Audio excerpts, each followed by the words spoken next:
వేములవాడ రాజరాజేశ్వరి స్వామి ఆలయంలో శ్రీరామనవమి ఉత్సవాలు వైభవంగా కొనసాగుతున్నాయి. శ్రీ సీతారామచంద్రస్వామి కళ్యాణం సందర్భంగా మంత్రి పొన్నం ప్రభాకర్, ప్రభుత్వ విప్ ఆది శ్రీనివాస్తో కలిసి స్వామివారికి పట్టు వస్త్రాలు, తలంబ్రాలు సమర్పించారు.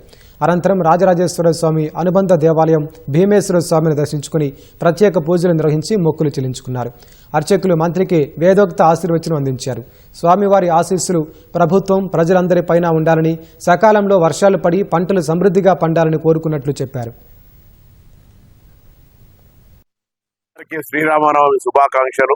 రాములోరి పెళ్ళంటే యావత్ దేశవ్యాప్తంగా ఒక వేడుకగా సర్వే జన సుఖినభవ అందరూ బాగుండాలని లోక కళ్యాణ కొరకు జరిగేటువంటి కళ్యాణంలో అందరూ కూడా ఒక 3 సార్లు అనుకుంటే 1000 సార్లు చెప్పించినటువంటి శ్రీ రామ రామ రమేతి రమే రమే మనోరమే సహస్రనామ తత్తిల్లం రామ రామ వరానది ఈ మంత్రం ద్వారా లోక కళ్యాణానికి ఆ భగవంతుడు శ్రీరాముడు అందరిపై చల్లలు చూపుతో మా ప్రభుత్వంపై కూడా అన్ని రకాల ఆశీర్వచనాలు ఇంతకుముందు మిత్రుడు కోరినట్టుగా సమృద్ధి వర్షాలు, పాడి పంటలతో, ఆయురారోగ్యాలతో, ఆర్థిక అభివృద్ధితో అందరూ కూడా సుఖ సంతోషాలతో ఉండే విధంగా ఆ భగవంతుని కృపా కటాక్షలు ఉండాలని ఈ వేములవాడ రాజరాజేశ్వర స్వామి భీమేశ్వర ఆలయం సన్నిధి నుంచి ప్రార్థించుకుంటూ తప్పకుండా ఆ దేవుడి ఆశీర్వచనం మా అందరిపై, ప్రజలందరిపై, ప్రభుత్వంపై ఉండాలని సందర్భంగా కోరుకుంటాం.